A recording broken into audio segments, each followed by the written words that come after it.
అందరికీ నమస్కారం. నా పేరు రిషికేష్ శర్మ. నేను దేవరకొండ నుంచి వచ్చాను. విద్యారణ్యం పాఠశాలలో ఋగ్వేదం అధ్యయనం చేస్తున్నాను. అందరికీ నమస్కారం. నా పేరు శ్రీవల్లభ్ గణేష్ కుల్కర్ని. నేను మహారాష్ట్ర నుంచి వచ్చాను. విద్యారణ్యం పాఠశాలలో ఋగ్వేదం అధ్యయనం చేస్తున్నాను. నా పేరు సారథ గణేష్ కుల్కర్ని. నేను సనత్ నగర్ నుంచి వచ్చాను. నేను విద్యారణ్యం పాఠశాలలో ఋగ్వేదం అధ్యయనం చేస్తున్నాను. నా పేరు కౌశిక్ శర్మ. నేను హైదరాబాద్ నుంచి వచ్చాను. విద్యారణ్యం పాఠశాలలో ఋగ్వేదం అధ్యయనం చేస్తున్నాను. నా పేరు రాఘవ. నేను శంషాబాద్ నుంచి వచ్చాను. విద్యారణ్యంలో ఋగ్వేదం అధ్యయనం చేస్తాను. నా పేరు శ్యామేశ్వర. నేను హైదరాబాద్ నుంచి వచ్చాను. విద్యారణ్యం పాఠశాలలో ఋగ్వేదం అధ్యయనం చేస్తాను. అందరికీ నమస్కారం. నా పేరు దేవరకొండ నవనీత కృష్ణ చంద్రశేఖర్ శర్మ. నేను వారణాసి నుంచి వచ్చాను. విద్యారణ్యం పాఠశాలలో ఋగ్వేదం అధ్యయనం చేస్తున్నాను. అందరికీ నమస్కారం. నా పేరు సర్వోత్తమ్ దీక్షిత్. నేను కర్ణాటక నుంచి వచ్చాను. విద్యారణ్యం పాఠశాలలో ఋగ్వేదం అధ్యయనం చేస్తున్నాను. అందరికీ నమస్కారం. నా పేరు పాల కార్తికేయ శర్మ. నేను విద్యారణ్యం పాఠశాలలో ఋగ్వేదం అధ్యయనం చేస్తున్నాను. ఎంజాల నుంచి వచ్చాను. అందరికీ నమస్కారం. నా పేరు కుర్మేటి దత్తసాయి శర్మ. నేను హైదరాబాద్ మేదిపట్నం నుంచి వచ్చాను. ఋగ్వేదం అధ్యయనం చేస్తున్నాను. అందరికీ నమస్కారం. నా పేరు ప్రేమ్సాగర్ కుల్కర్ని. నేను ఋగ్వేదం నేర్చుకుంటాను. విద్యారణ్యం నుంచి వచ్చాను. అందరికీ నమస్కారం. నా పేరు సాయి శ్రీకర్ శర్మ. నేను హైదరాబాద్ నుంచి వచ్చాను. విద్యారణ్యం పాఠశాలలో ఋగ్వేదం అధ్యయనం చేస్తున్నాను. స్వాగతం, సుస్వాగతం. మన విద్యారణ్యం అనే వేద పాఠశాల అది మహేశ్వరం దగ్గర చిప్పలపల్లి అనే గ్రామంలో ఉంటుంది. అక్కడి నుంచి మన గురువుగారైనటువంటి మాడుగుల శశిభూషణ శర్మ గారికి మనందరి తరఫున స్వాగతం తెలుపుతున్నాము. వేదపారాయణం మరొక 5 నిమిషాల్లో ప్రారంభమవుతుంది. ఇప్పుడు దీపారాధన అవుతుంది. కాస్త అందరు కూడా లేచినప్పుడు ఒకసారి నమస్కారం చేసుకోగలరు. ఓం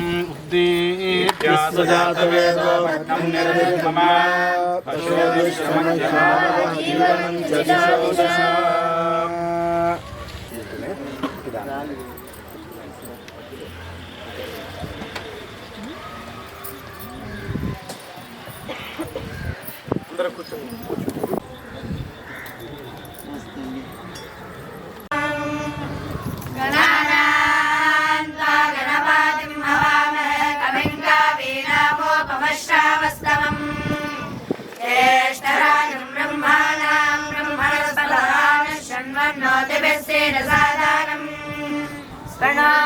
देवी सरस्वती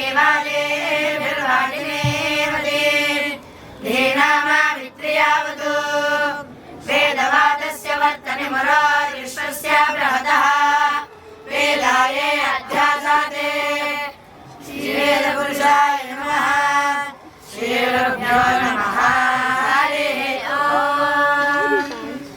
इन्द्रमिद्गाजिना बृहदिन्द्रमर्केभिरर्किणा इन्द्रं वाणीर्नमुषा इन्द्रविद्धर्यो स्वजा सम्यश्लावाचो युजा इन्द्रो वज्रेरन्ययाः इन्द्रो दीर्घाय दक्षासा सूर्यं रोयद्दिने ऋगोभिरद्रे मयेन्द्रम् इन्द्रवादेषु सहस्रपदनेषु उग्र उग्राभिरोदिभिः इन्द्रं वयं महादन इन्द्रमर्धे हवामहे प्रियं वज्रेषु वज्रम् सरामिषन्नमं चरं सत्रादावन्नपावृजे अस्मभ्यमप्रादिष्कृतः तुञ्जे तुञ्जे योत्तारे स्तोमा इन्द्रस्य वज्रिणाः न इन्द्रस्य दृष्टितिं ऋषायोते ममं सागकृष्टेने रत्योजासा ईशानोपप्रादिष्कृतः एकश्चर्षदीनां वसूनामिरज्यते इन्द्रः पञ्चक्षदीनाम् इन्द्रं विश्वदस्पति हवामहेभ्यः अस्माकामस्तु केवलः इन्द्रासानसिंहयं सदित्तानन्ददासम् परिचितमोदयेभरा येन वृत्तिहत्ययानि वृत्तगुणदामहे ततोता सोऽन्यर्वाता इन्द्रतोता सा वयं ऊर्जं गणाता धीमहि मसय्यजस्पृताः वयं शूरेभिरस्त्रभिरन्धर्त्वया इदा वयं साधयामावृतन्यतः महाङ्गिन्द्रः परश्चनुमाहित्वमस्तु वज्रिणे योर्णप्राधिना शवाः समाहे वायः शातनरस्तोकस्य सनेतो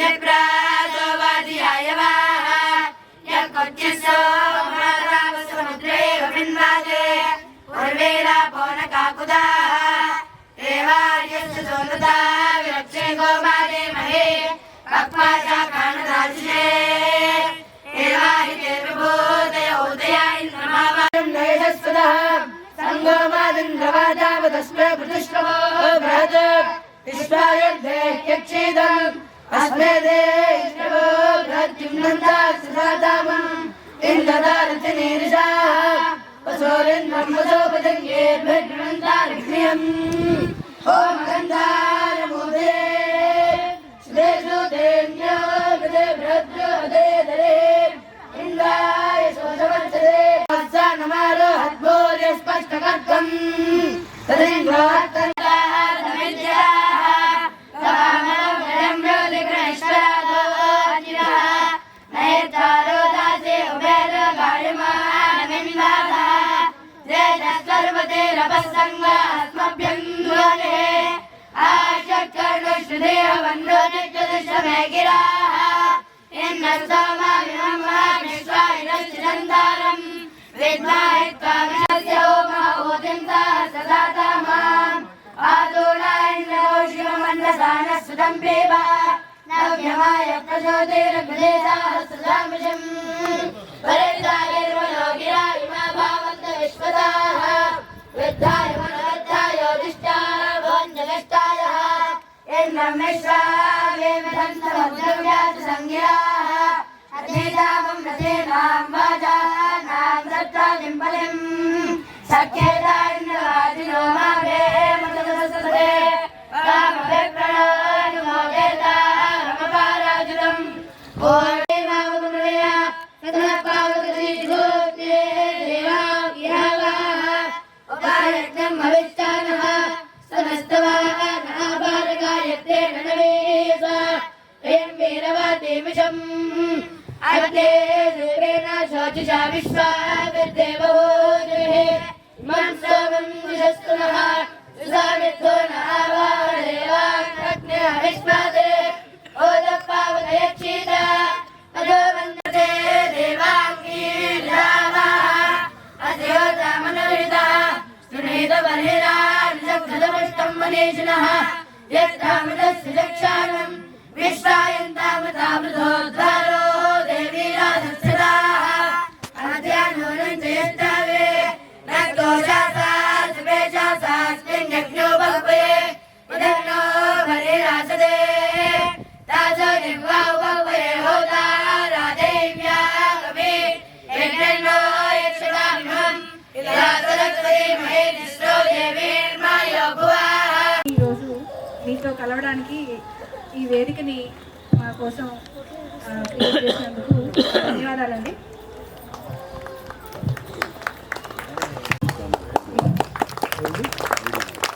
ఈ విద్యారణ్యం అనే వేద పాఠశాల గురువుగారు మాడుగుల శశిభూషణ్ సోమయాజ్ గారు ఒక 9 ఏళ్ల కిందట పెట్టారండి. వారి స్వగృహంలో మొదలైంది. 2 విద్యార్థులతో మొదలుపెట్టి ఈరోజు మనం 100 మంది విద్యార్థులతో చిప్పలపల్లి అనే ఒక ప్రదేశంలో నడుస్తున్నాము.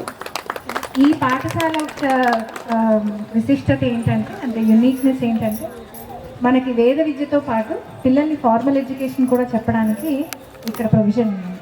వాళ్ళు ఘనం అయ్యేటప్పటికి, వాళ్ళు ఘనం పూర్తి చేసుకుని వాళ్ళ ఘనపాటి ఒక్కొక్కళ్ళు అయ్యే టైంకి వాళ్ళు NIOS national institute of open schooling కరికులంలో వాళ్ళు 12th గ్రేడ్ కూడా కంప్లీట్ చేస్తారు.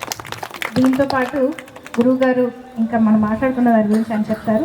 వాళ్ళకి శారీరక ఆరోగ్యం, మన దేశం అంటే, మన కల్చర్ అంటే ప్రేమ, ఇలాంటి అన్ని విషయాల్లో వాళ్ళు సంగీతం నేర్చుకుంటారు. వీళ్ళందరూ ఫ్లూట్ వాయిస్తారు, మృదంగం వాయిస్తారు, వీణ నేర్చుకుంటారు. కొంతమంది అన్ని రకాలుగా పిల్లల్ని తీర్చిదిద్ది సమాజానికి ఒక మంచి పౌరుడు ఘనంతం చేసి వాడు మెయిన్ స్ట్రీమ్ ఎడ్యుకేషన్లో ఇప్పుడు IASని IPSని ఏదైనా చేయగచ్చు. వాడిని ఒకసారి పిల్లవాడు ఇంత మంచి ఎన్వైర్న్మెంట్లో పెరిగి ఇంత క్వాలిఫైడ్ అయ్యింది బయటికి వెళ్తే సమాజానికి ఉపయోగపడతాడు, మంచి మార్పు సమాజంలో వస్తుంది అనే ఒక ఒక ధ్యేయంతో గురుగారు ఇది మొదలుపెట్టారు. సొసైటీని వేదిక్ రూట్స్ని కనెక్ట్ చేసే ఈ కార్యక్రమం ద్వారా వచ్చి పాఠశాల గురించి చెప్పి మీరు పాఠశాలకి ఏ విధంగానైనా సపోర్ట్ చేస్తే బాగుంటుంది. ఒకసారి ఫస్ట్ పాఠశాలకి రండి, వచ్చి ఒకసారి ఆ వాతావరణం చూడండి. 7 ఎకరాల గురుగారి స్వస్థలంలో గురుగారు ఈరోజు 100 మంది విద్యార్థుల్ని హోస్ట్ చేసి మన మొత్తం ఒక 25 మంది పైన మన స్టాఫ్ అందరూ ఇక్కడ ఉన్నారు.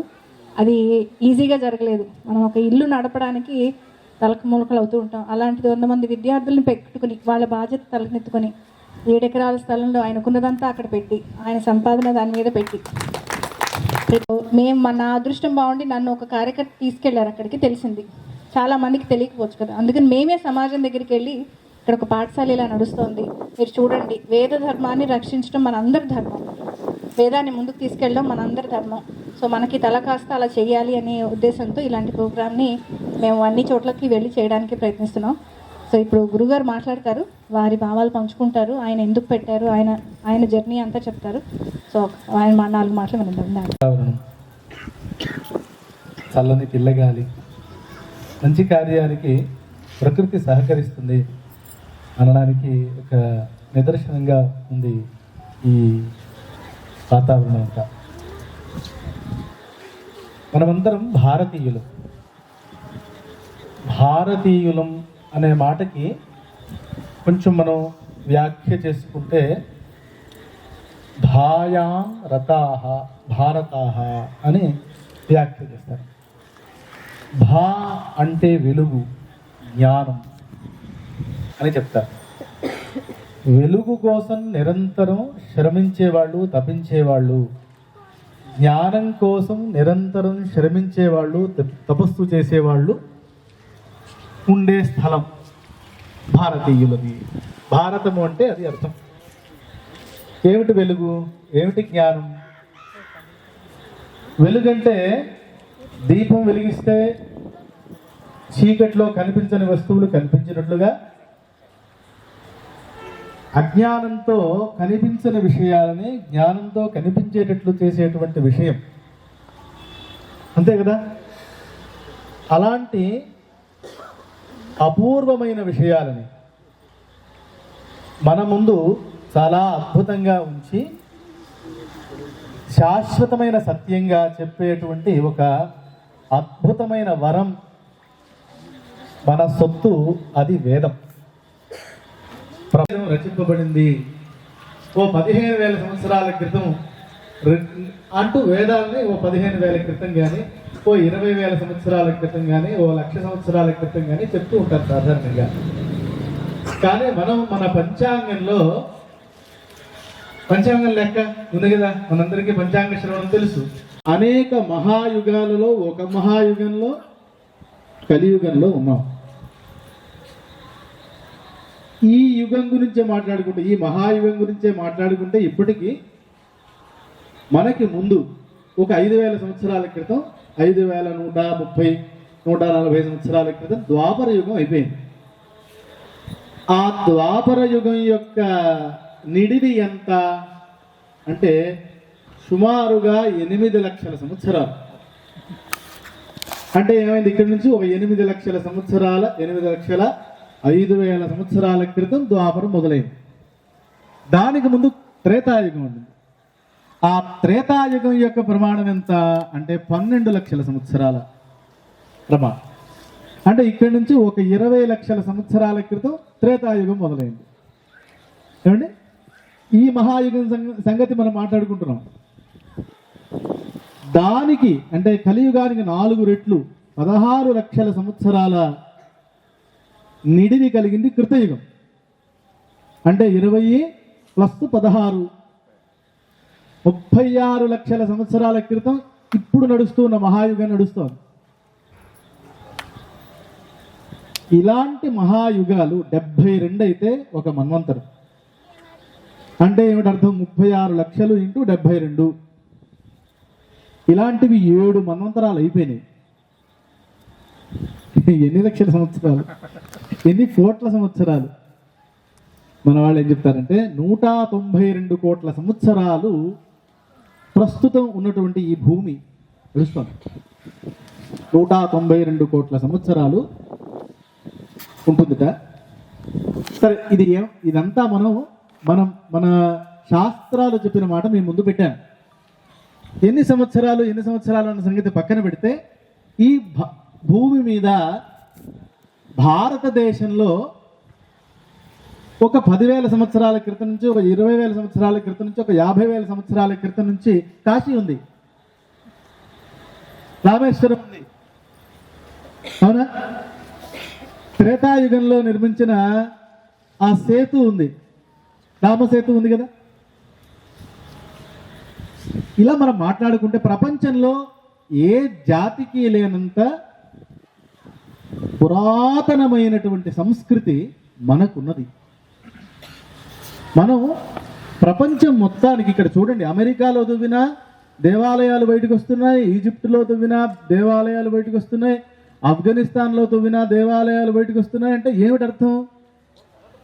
ప్రపంచం ప్రభావితం చేయగలిగి ప్రపంచం మొత్తాన్ని ఒక గ్రామంలాగా పరిపాలించారు అని కాళిదాస మహాకవి చెప్తాడు.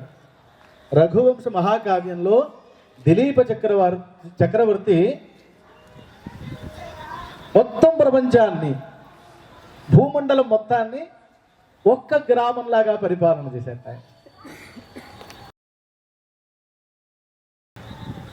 అలాంటి వీర్య పరాక్రమాలు, సామర్థ్యములు కలిగినటువంటి చరిత్ర ప్రపంచంలో ఏదన్నా ఒక దేశానికి ఉన్నది అంటే అది భారతదేశానికి మాత్రమే ఉన్నది.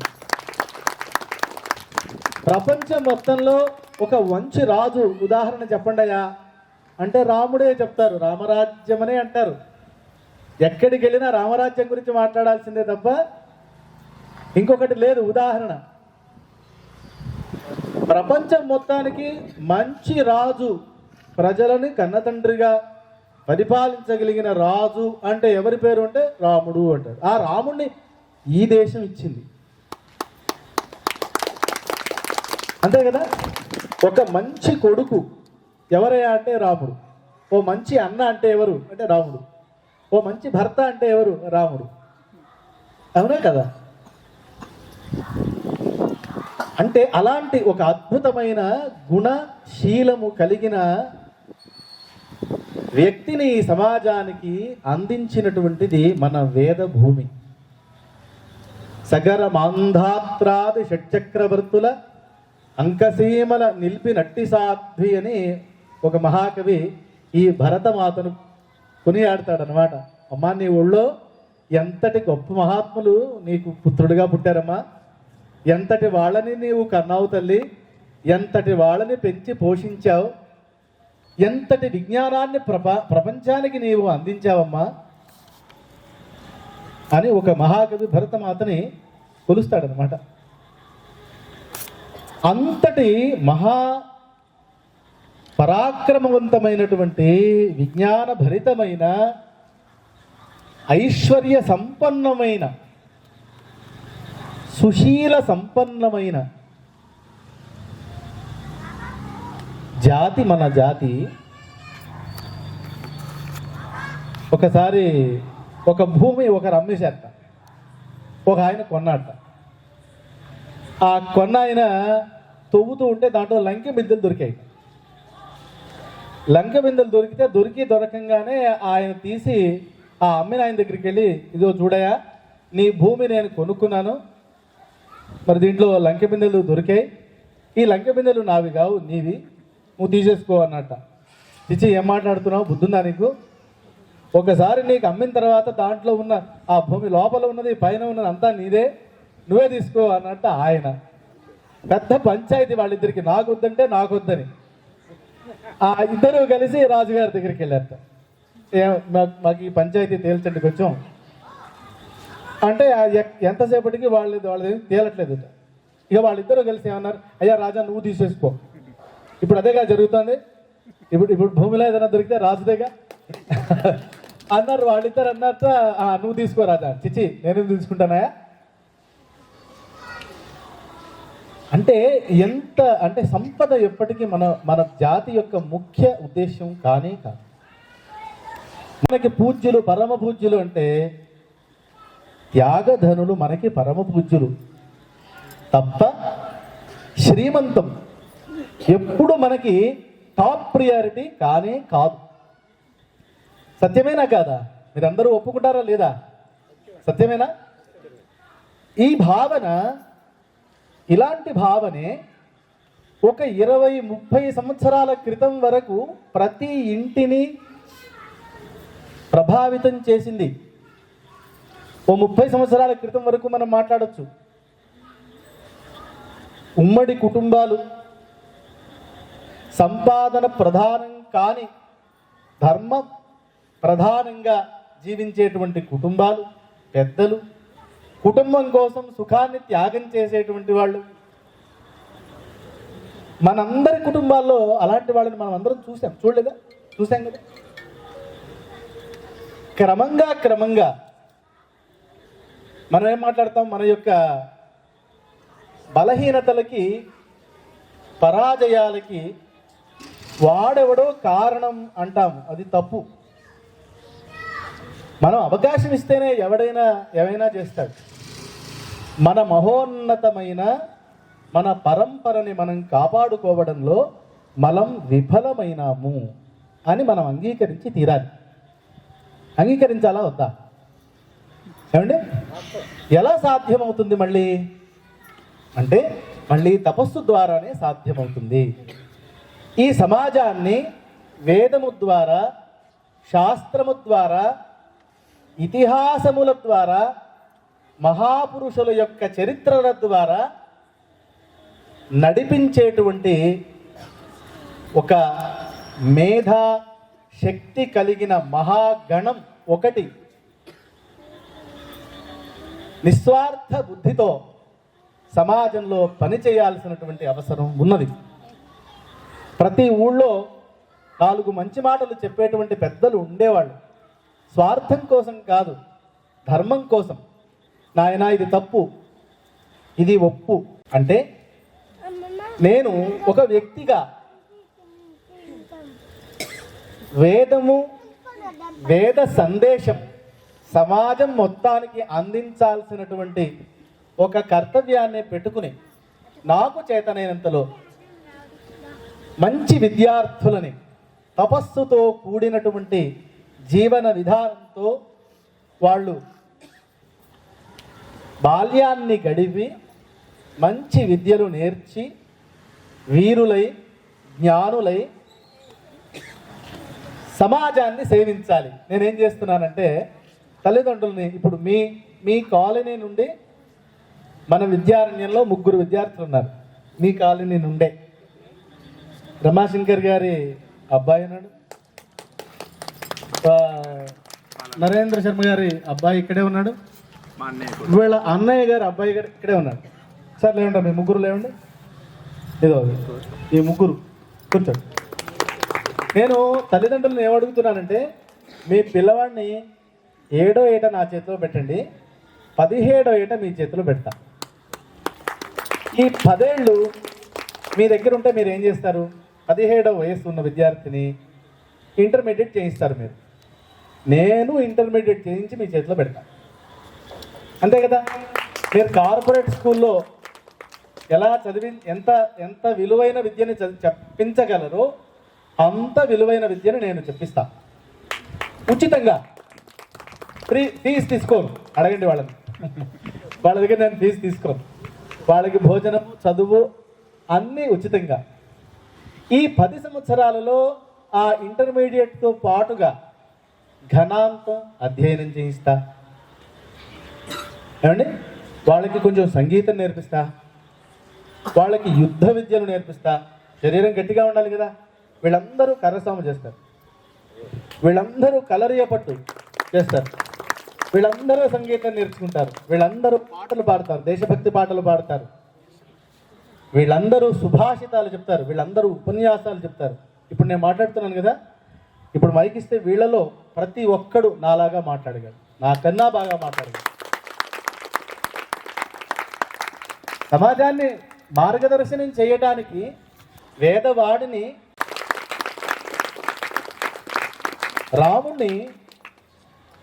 రామచంద్ర ప్రభువుని ధర్మాత్ములు అని ఎందుకన్నారంటే ఆయన ఏం చేశారు చెప్పండి. మన జీవితంలో రామచంద్రమూర్తిని నుండి మనం నేర్చుకోవాల్సిన విషయం ఒకటి చూడండి.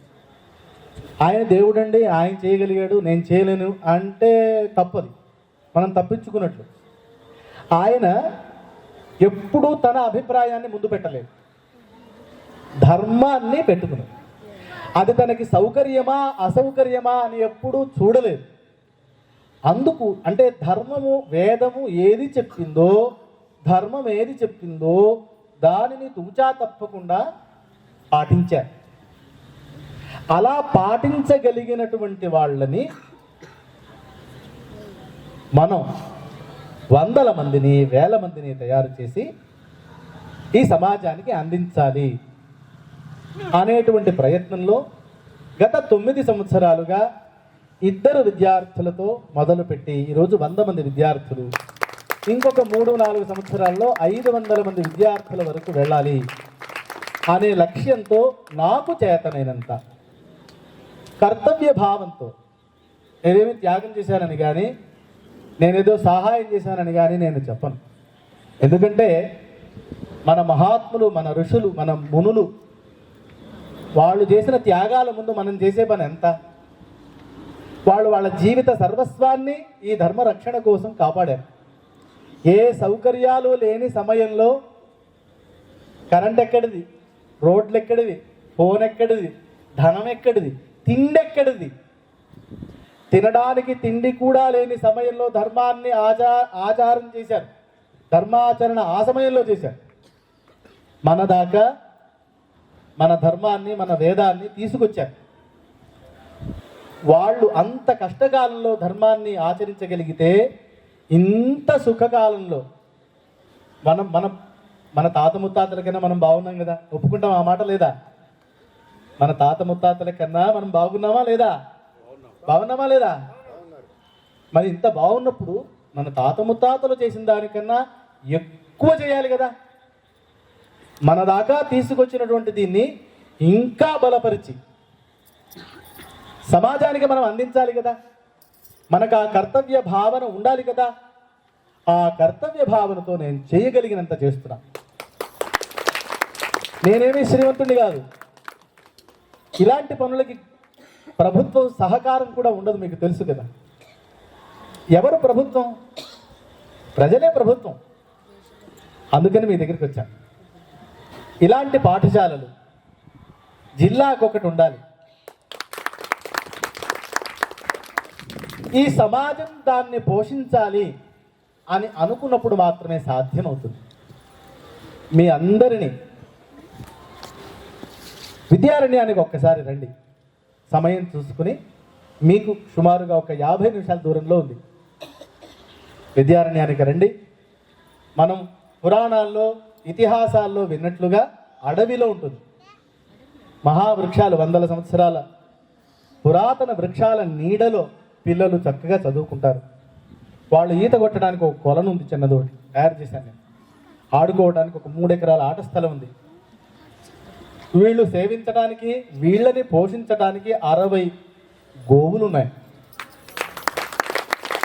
ఆ గోవులు వీళ్ళని పోషిస్తాయి, వీళ్ళు ఆ గోవులని సేవిస్తారు. చక్కగా ఆడుకుంటారు, చక్కగా పాడుకుంటారు. ఒక అద్భుతమైన గురుకులాన్ని మీరు చూస్తారు. నా ప్రామిస్ ఇది. తప్పకుండా రండి. తను మన ధనపూర్వకంగా ఆ యజ్ఞంలో భాగస్వాములు కండి. ఇలాగే అడుగుతున్న అందరినీ. 1 సంవత్సరం క్రితం శిరీష గారు, ఇందాక మీకు పాఠశాలని పరిచయం చేసిన వారు శిరీష గారు, వారు అమెరికన్ సిటిజన్.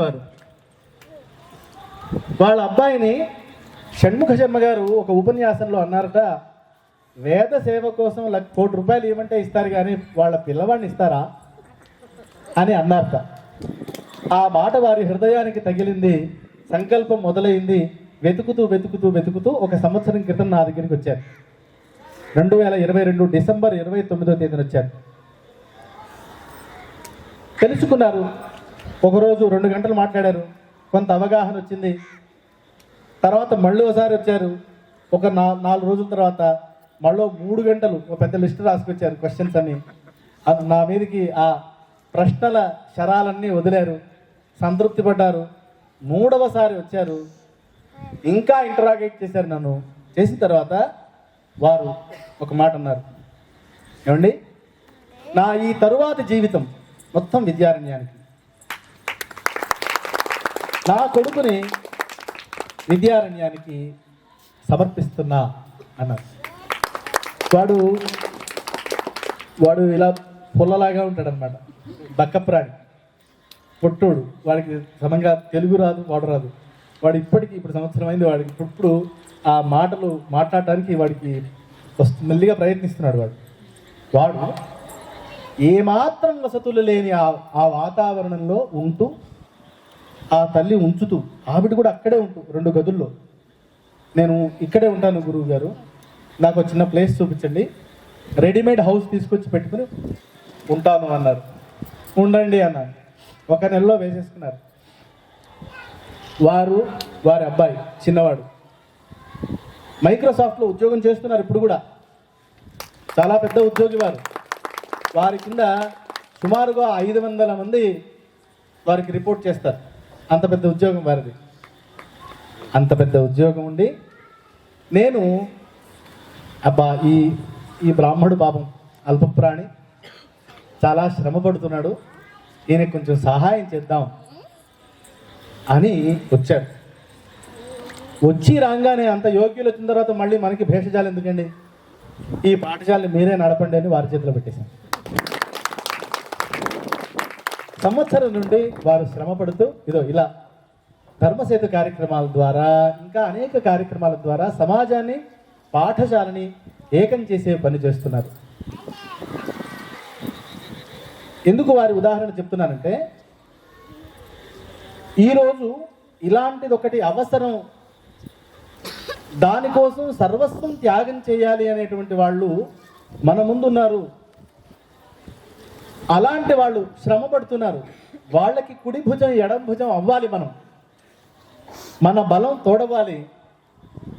ఈ మహత్కార్యం 1,000,000 రెట్లు పెరగాలి.